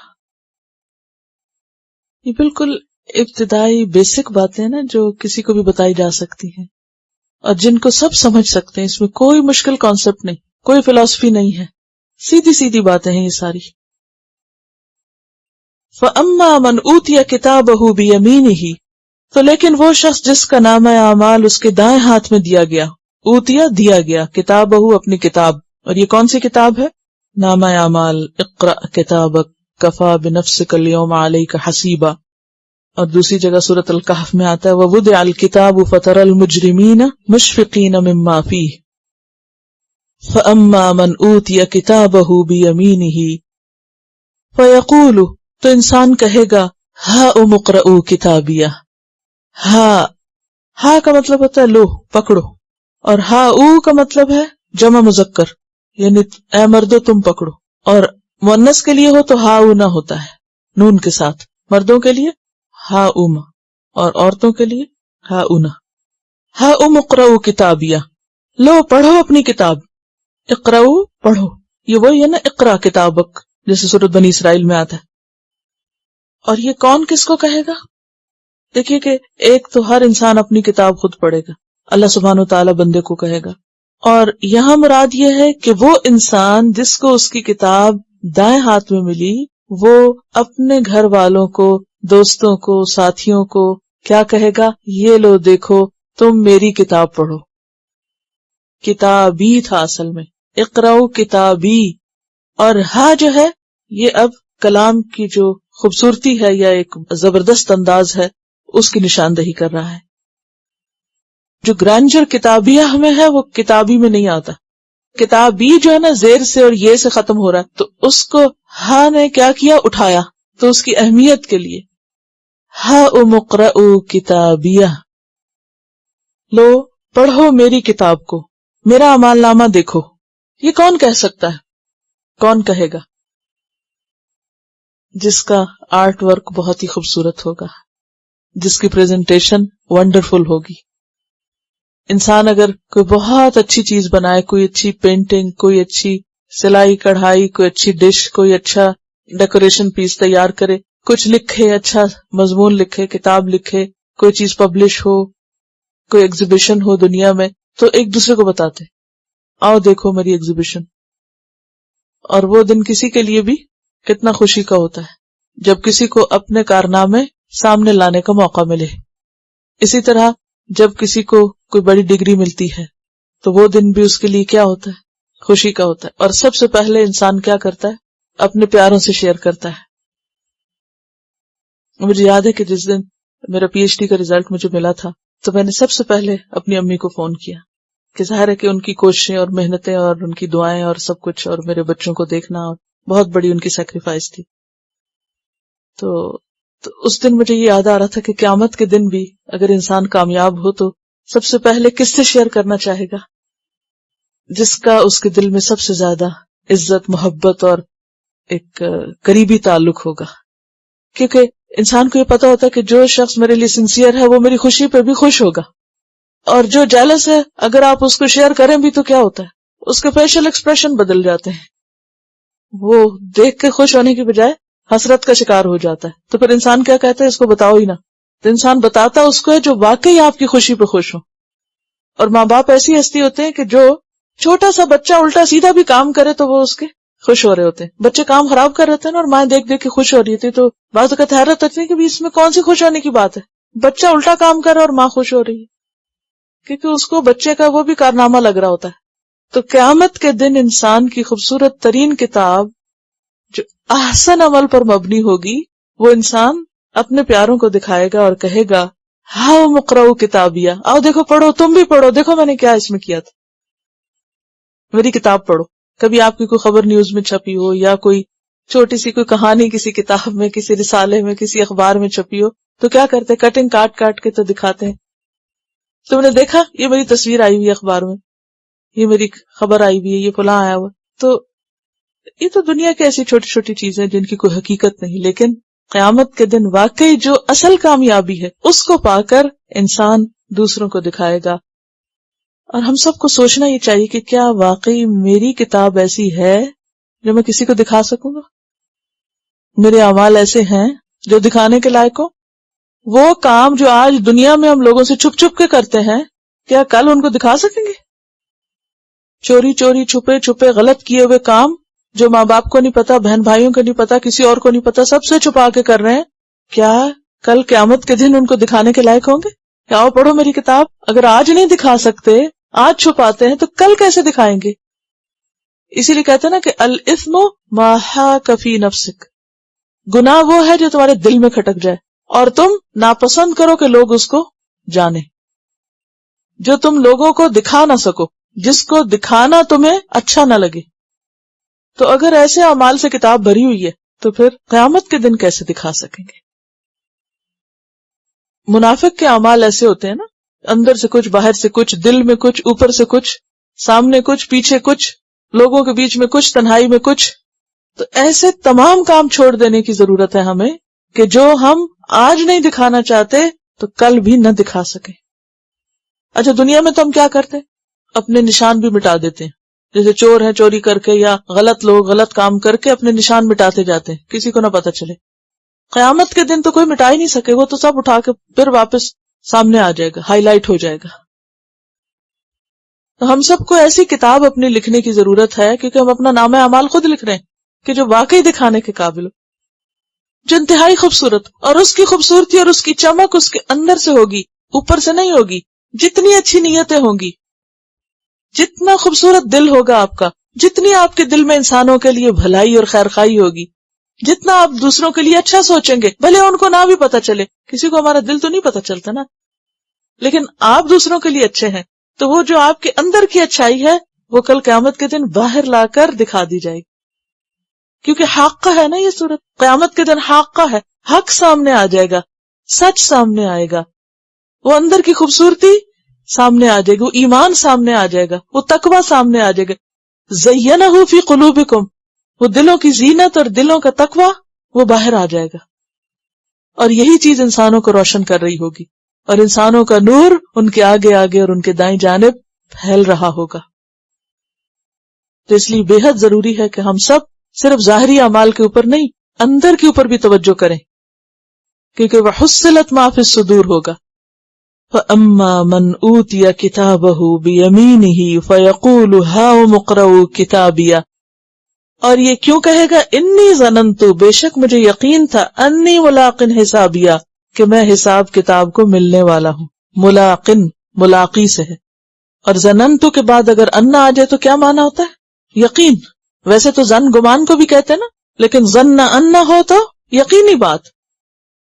انی ظننت انی ملاقن حسابیہ، اور یہاں بھی حسابی تھا اور ہاں جو ہے اس کو ہائی لائٹ کر رہی ہے. مجھے یقین تھا کہ مجھے اپنا حساب ملنے والا ہے، میں اس حساب کے دن کو آ ملوں گا. فہو فی عیشۃ راضیہ، پھر وہ دل پسند عیش میں ہوگا، مرضی کی زندگی ملے گی اس کو. عیشہ عیش زندگی کو کہتے ہیں، اور راضیہ جس پہ وہ راضی ہو جائے، خوش کر دینے والی اس کو. ایسی زندگی نصیب ہوگی کہ جس پر وہ خوش ہو جائے گا. فی جنت عالیہ، بلند جنتوں میں، جنت عالی میں. کیونکہ جنت کے درجے ہیں نا، ہر درجے کے درمیان کتنا فاصلہ ہوگا؟ جیسے زمین اور آسمان کا. آپ صلی اللہ علیہ وسلم نے فرمایا جنت میں 100 درجے ہیں جو اللہ نے مجاہدین فی سبیل اللہ کے لیے تیار کیے ہیں. 2 درجوں کے درمیان زمین و آسمان جتنا فاصلہ ہوگا. صحیح مسلم کی روایت ہے. تو ایسے لوگ جن کے اندر بھی اچھے ہیں اور جن کے باہر بھی اچھے ہیں، اور جن کا نامہ اعمال انتہائی خوبصورت ہے، وہ کہاں ہوں گے؟ ان کو کیسی زندگی نصیب ہوگی؟ راضی کر دینے والی، جس پہ وہ خوش ہو جائیں، اور وہ انتہائی بلند جنتوں میں ہوں گے، بہت اونچے مقام پر، بہت اونچے گریڈز کے ساتھ. فی جنت عالیہ. اور یہ انہی کو نصیب ہوگے جن کو یہ یقین ہے کہ ہمارے اعمال قیامت کے دن ہمارے سامنے آئیں گے اور ہمیں بدلہ مل کر رہے گا. الذین یظنون انہم ملاقو ربہم، جنہیں پتا ہے کہ رب کی ملاقات یقینی بات ہے، تو وہ اس کی تیاری میں لگے رہتے ہیں اور وہاں دکھانے کے لیے کام کرتے ہیں، یہاں کے لیے نہیں. چونکہ ہمیں آخرت بھولی بھی ہوتی ہے، لہٰذا ہم ہر اچھا کام یہاں دکھانے کی نیت سے کرنے لگتے ہیں. یہ بھی دیکھ لے، وہ بھی دیکھ لے، یہ بھی ہمیں بڑا سمجھے، وہ بھی سمجھے، اس کا کیا فائدہ؟ لیکن جس کو یقین ہو کہ کل قیامت کے دن اللہ دیکھے گا، ایمان والے دیکھیں گے اور وہ ہم سے راضی ہوگا، تو پھر اس کو یہ چھوٹی چھوٹی دکھاوے کی باتیں بہت چھوٹی لگتی. دنیا میں بھی رہنے کے مقامات کے درجے ہیں. مثلا ایک شخص کسی جنگل میں رہتا ہے، کوئی گاؤں میں رہتا ہے، کوئی پھر کسی ٹاؤن میں رہتا ہے، پھر کوئی کسی شہر میں، پھر وہ کسی اور ملک میں، پھر وہ اس ملک کے بھی کسی بہت پوش علاقے میں. تو دنیا میں بھی رہائش کے مقامات درجہ بدرجہ ہیں، تو اسی طرح آخرت میں بھی درجہ بدرجہ ہے. اور آپ نے دیکھا ہوگا کہ گاؤں کے لوگ جب شہر میں آتے ہیں تو ہر چیز کو پھٹی نگاہوں سے دیکھتے ہیں، یہ بھی وہ بھی وہ بھی. پھر ایک ملک سے دوسرے میں جاتے ہیں تو پھر وہاں کی ہر چیز ان کو بہت عجیب لگتی ہے، اتنی اونچی بلڈنگ، اتنا اونچا مقام، ایسی چیز ویسی چیز. تو اسی طرح قیامت کے دن بھی جب نیچے والے اوپر والوں کو دیکھیں گے تو ان کے سر کی ٹوپیاں گر جائیں، اتنا اونچا ہوگا. ایک سے دوسرا درجہ. اور کہا کہ وہ سب سے اونچے فی جنت عالیہ.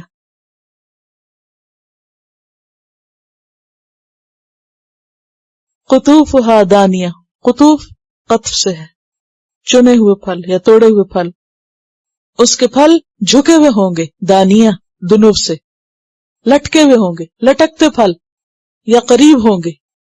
کلو واشربو، کھاؤ اور پیو، ہنیم مزے لے کر، کھاؤ پیو، بما اسلفتم بوجہ اس کے جو آگے بھیجا تم نے، فی الایام الخالیہ گزرے ہوئے دنوں میں، ماضی میں.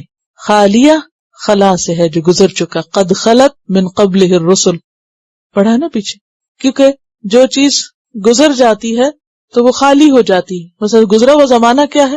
خالی. خالی کیوں؟ مثلا آپ دیکھیں کہ آپ اپنے دادا نانا کے گھروں کو دیکھیں، کیا ہوئے؟ خالی ہو گئے نا، گزر گئے، گھر خالی ہو جاتے ہیں.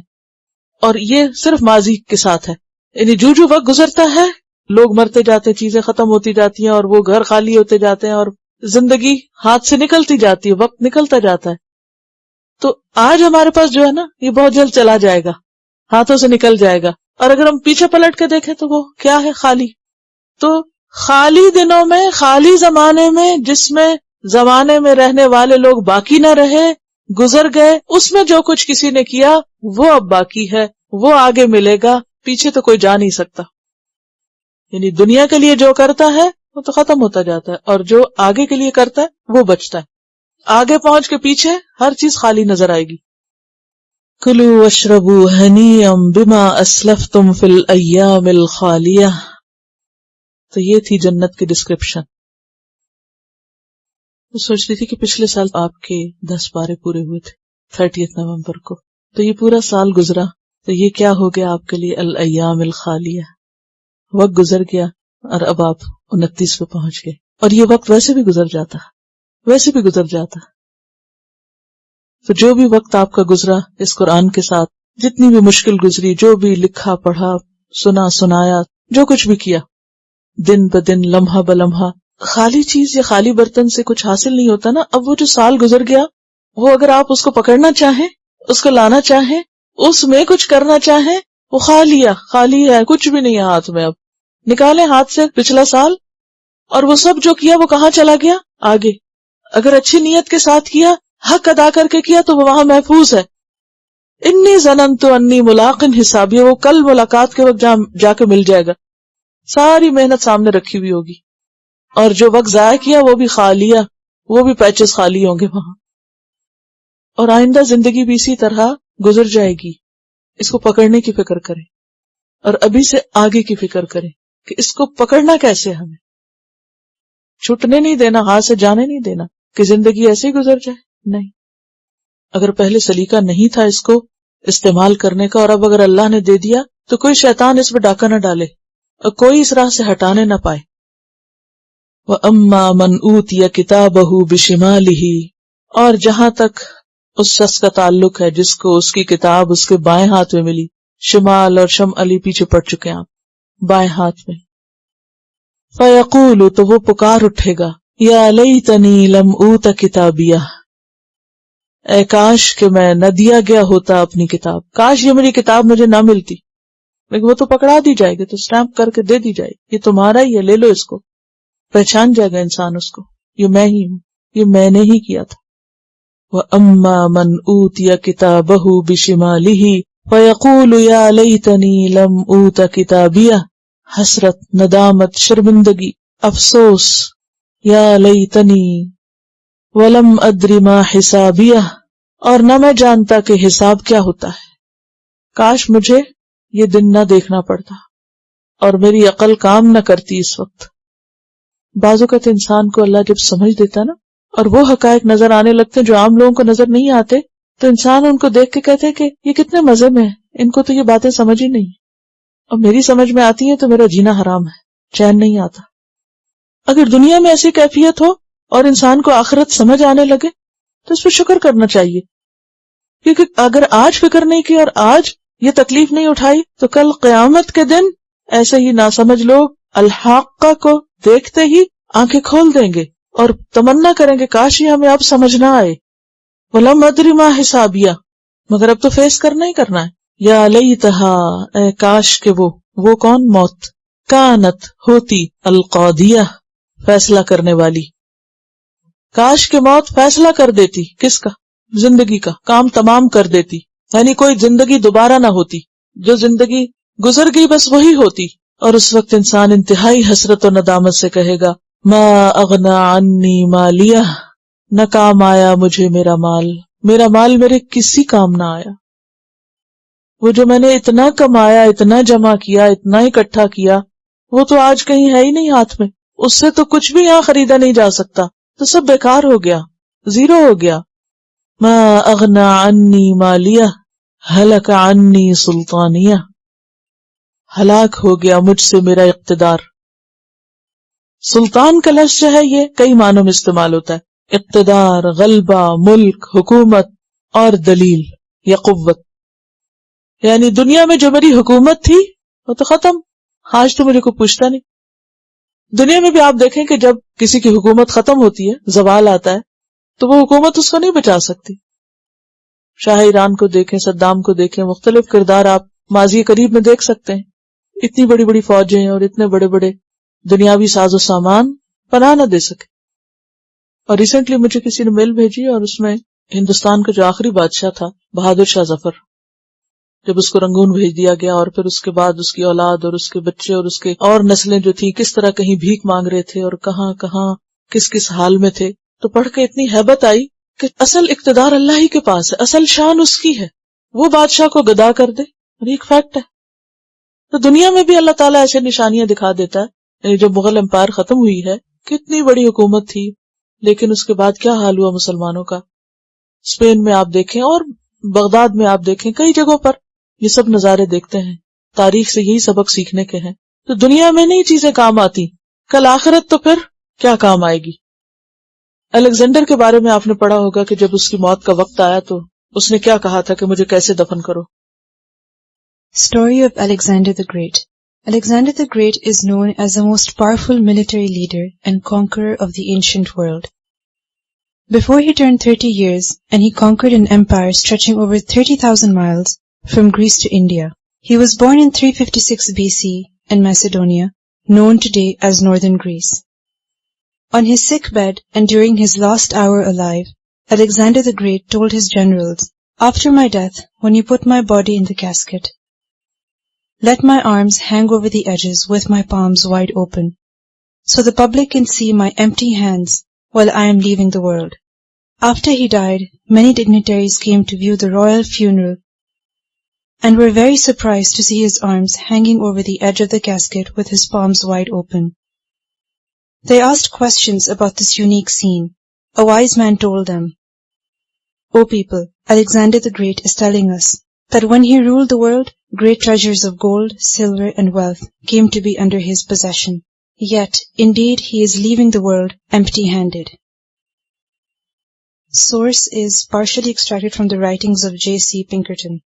Anas bin Malik radiyallahu anhu reported Allah's Messenger sallallahu alaihi wasallam said, "Three things follow the bier of a dead man. Two of them come back, and one is left with him, the members of his family, wealth, and his good deeds. The members of his family and wealth come back, while his deeds alone are left with him." Sahih Muslim. Hitler کو آپ دیکھیں، یعنی ایک نہیں بے شمار آپ کو مثالیں ملیں گی کہ دنیا میں بھی وہ کہہ سکتے ہیں کہ ہلک عنی سلطانیہ، میرا اقتدار چلا گیا، میری حکومت چلی گئی، ساری بادشاہت ختم ہو گئی. اور ہر شخص چونکہ سلطان نہیں ہوتا تو عام لوگوں کے لیے کیا ہے، جو بھی کسی کا سلطان ہے، چاہے اس کا گھر، ایک عورت جب کسی گھر میں فوت ہوتی ہے تو جو کچھ اس نے مال متاع، زیور زیورات، بچے، اولاد، ہر چیز کیا ہوتا ہے، خود نہیں جاتا انسان، وہ چیزیں چلی جاتی ہیں اس سے. ہلاک عنی سلطانیہ، یہ نہیں کہا کہ میں مر گیا، کیا کہا، میرا اقتدار ختم ہو گیا، میری قوت ختم. اور یہ ہر ایک کے ساتھ ہے، ہر ایک کے ساتھ، کوئی نہیں بچا ہوا اس سے. پھر قوت کے معنی میں بھی سلطان آتا ہے. اگر کسی کے پاس کچھ بھی نہیں تو جسمانی قوت تو ہے نا، بڑھاپے میں چلی جاتی، بیماری سے چلی جاتی. ایک دن کی بیماری سے انسان بعض اوقات اتنا ویک ہوتا ہے ایک سر درد سے کہ اپنے لیے پانی کا گلاس نہیں خود اٹھا سکتا. یہ حال ہوتا ہے. پھر سلطان کا لفظ دلیل کے لیے بھی آتا ہے. زبانی قوت، دلیلیں، حجتیں، باتیں بڑی بڑی، فلسفے، کیوں پڑھیں دین، کیوں جانے دین، کیا ضرورت ہے اس کی، کیا کچھ بولتے ہیں. لیکن جب موت کا فرشتہ آتا ہے بولنا بند ہو جاتا ہے. ہلک عنی سلطانی، ساری دلیلیں ختم. اللہ ایک دلیل نہیں سنے گا اپنے خلاف، ساری تعویلیں ختم. اور قیامت کے دن تو یہ حسرت ہی بن کے رہے گی. ہلک عنی سلطانیہ. پھر حکم کیا ہوگا؟ خذوہ، پکڑو اس کو، پکڑ لو اس کو، یہ جو بڑا بنتا تھا دنیا میں. فغلوہ، اس کو توق پہناؤ، اس کے ہاتھ گردن سے باندھ دو. ثم الجحیم صلوہ، پھر اسے جہنم میں جھونک دو. ثم فی سلسلۃ، پھر ایک زنجیر میں. سلسلہ سل سے زنجیر. ذرعہا، اس کی لمبائی 70 ذراعا، 70 ہاتھ، 70 گز. 70 میٹرز آپ دیکھیں کتنا لمبا ہوتا ہے. کبھی سڑک پہ آپ جاتے ہوئے سوچیں 70 فیٹ نہیں، 70 میٹرز، 70 گز، کتنی لمبی زنجیر. ثم فی سلسلۃ ذرعہا 70 ذراعا، 70 ہاتھ، 70 گز لمبی زنجیر لاؤ. فاسلکوہ، اسے اس کے اندر داخل کرو، یعنی اس کے اوپر جکڑ دو، باندھ دو اس کو زنجیر میں، ہل نہ سکے. آپ دیکھیں کہ جہنم گہری بہت ہے، چوڑی بہت کم ہے، انتہائی تنگ ہے. جیسے کنواں ہوتا ہے نا، کبھی گہرا کنواں دیکھا ہوگا، کیونکہ وہاں پر تنگ مکانن ضیقن، تنگ جگہ پر لوگ ٹھونس دیے جائیں گے، ہاتھ بھی بندھے ہوئے. یعرف المجرمون بسیماہم فیؤخذ بالنواصی والاقدام، پاؤں بھی بندھے ہوئے، ہل جل نہ سکے، اور اس کے بعد زنجیر میں جکڑا ہوا، اور اوپر سے مکان بھی تنگ، اور جسم سوج کے پھول کے کتنا موٹا، اور آس پاس لوگ اور ان کا بھی شور. کیا جگہ ہوگی دنیا میں. کہیں 2-4 لوگ اکٹھے ہو جائیں گھر میں، گھبراہٹ ہونے لگتی، کھڑکی کھول دو، دروازہ کھول دو. کہاں اس تنگ جگہ میں لوگ ٹھونس کے بھرے ہوئے ہوں، اور اوپر سے ہل جل نہ سکے، ایسے باندھے ہوئے ہوں. خذوہ فغلوہ ثم الجحیم صلوہ ثم فی سلسلۃ ذرعہا 70 ذراعا فاسلکوہ. سلکہ کا مطلب ہوتا ہے چلنا اور داخل ہونا یا داخل کرنا، یعنی اس کے اندر اس کو داخل کر دو، اس زنجیر کو، ان بل کے اندر. کیا وجہ ہے اتنی سخت سزا کیوں مل رہی ہے اس کو؟ انہ کان لا یؤمن باللہ العظیم، کیونکہ یہ اللہ العظیم پر ایمان نہیں لاتا تھا، اللہ کی عظمت کو نہیں مانتا تھا. ولا یحض علی طعام المسکین، اور مسکین کو کھانا کھلانے کی ترغیب نہیں دیتا تھا. یہ نہیں کہا خود نہیں کھلاتا تھا، کھلانے کے لیے کہتا نہیں تھا، دوسروں کو نہیں توجہ دلاتا تھا. نتیجہ کیا ہوا اس کے اس بخل کا؟ فلیس لہ اليوم ہاہنا حمیم، تو نہیں ہے اس کے لیے آج کوئی بھی دلی دوست، کوئی دوست نہیں ہے اس کا یہاں، کوئی مددگار نہیں ہے. ولا طعام، اور نہ کوئی کھانا، الا من غسلین، مگر پیپ، زخموں کا دھون، میل کچیل. غسلین کا لفظ ہے یہ غسل سے، ہر وہ چیز جس سے کسی چیز کو دھویا یا میل کاٹی جائے. کبھی کپڑے دھو کے یا کوئی بھی چیز دھو کے جو گندا پانی نکلتا ہے، یا زخم دھو کے جو گندا پانی بچتا ہے، وہ پینے کو دیا جائے گا.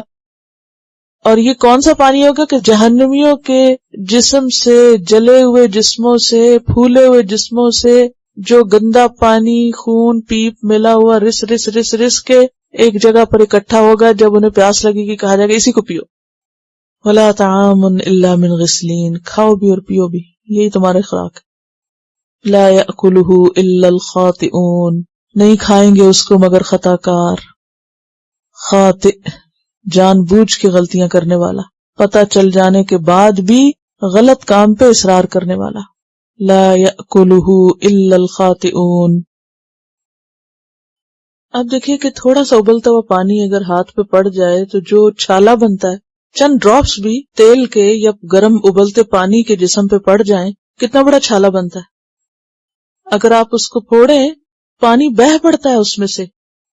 تو کہاں یہ کہ وہ جسم جلنے سے اتنے پھولیں گے اور اس میں پھر پیپ اور خون، اور پھر وہ ہوتا ہی ہے کہ جو پیپ اور خون ہوتا ہے وہ زیادہ دیر ایک جگہ سٹے نہیں کرتا، اس کو بہنا ہی ہوتا ہے. جب وہ بہیں گے تو پھر وہ پانی الگ اکٹھا ہوتا جائے اور پھر دوبارہ وہ انہی کے جسم میں. اور ناقابل بیان ہے یہ تکلیفیں.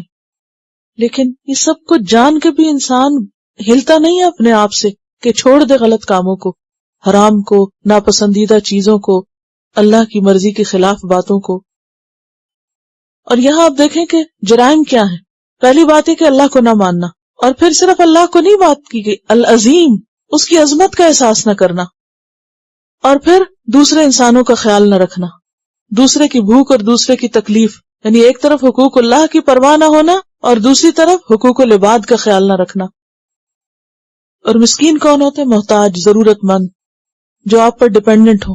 جو شخص اتنا خود غرض ہو تو دنیا میں بھی اس کا کوئی دوست نہیں ہوتا، دنیا میں بھی کوئی اس کے پاس نہیں پھٹکتا، کوئی نہیں اس کو پوچھتا. تو ایسے خود غرض لوگوں کو قیامت کے دن بھی کوئی نہیں پوچھے گا، کوئی ان کا دوست نہیں ہوگا. اور اگر دنیا میں دوست ہوں گے بھی تو وہاں وہ چھوڑ جائیں گے کیونکہ دوستوں کو اپنی پڑی ہوگی.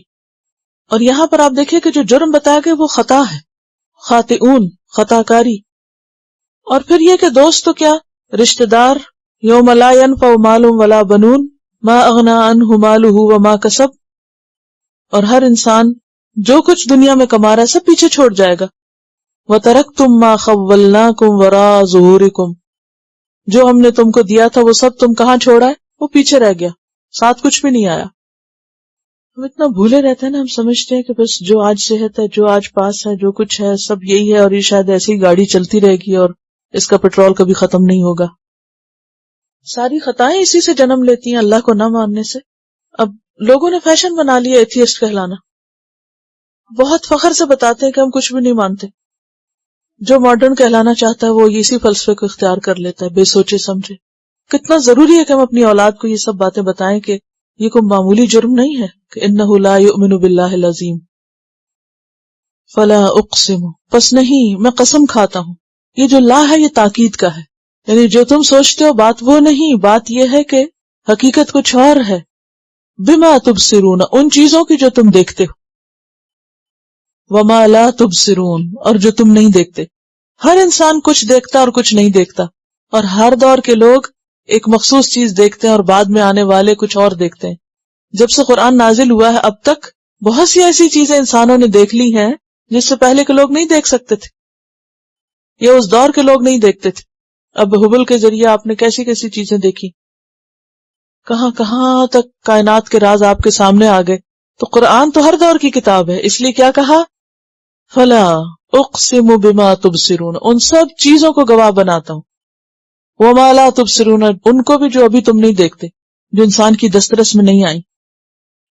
اور ان کو گواہ بنا کے کیا کہتا ہوں، انہ لقول رسول کریم، انہ لقول، بے شک وہ البتہ ایک بات ہے، قول ہے. وہ کیا، قرآن. رسول کریم، معزز فرشتے کا، یعنی معزز فرشتہ لے کر آیا اس کو. سورۃ تکویر میں بھی آتا ہے نا، انہ لقول رسول کریم ذی قوۃ عند ذی العرش مکین مطاع ثم امین. تو مراد اس سے کون ہے، جبریل، یعنی یہ کلام جبریل کے ذریعے آیا ہے، معمولی کتاب نہیں. تو قسم پھر دیکھی جانے والی اور اندیکھی چیزوں کی کیوں کھائی گئی؟ اس لیے کہ یہ دونوں چیزیں، دونوں طرح کے حقائق قرآن کی حقانیت پر ہی دلیل ہے. کوئی چیز نئی سے نئی آنے والی معلومات قرآن کو نہیں جھٹلا سکتی، قرآن کو غلط ثابت نہیں کر سکتی، جتنا چاہو ترقی کر لو. اب آپ دیکھیں کہ اس وقت جو مون سپلٹ کی تصویر ہر جگہ انٹرنیٹ پہ گھوم رہی ہے، جو ناسا نے وہ اس کا میں نے ریفرنس بھی منگوایا تھا، اس کا کہ کہاں سے چاند کیسے پٹا، اور لوگ جو اتنا کریٹیسائز کرتے، بلینز ڈالر لگا کے جو ناسا جو ہے اتنی ریسرچ کر رہا ہے تو انسانوں کو کیا فائدہ پہنچ رہا ہے.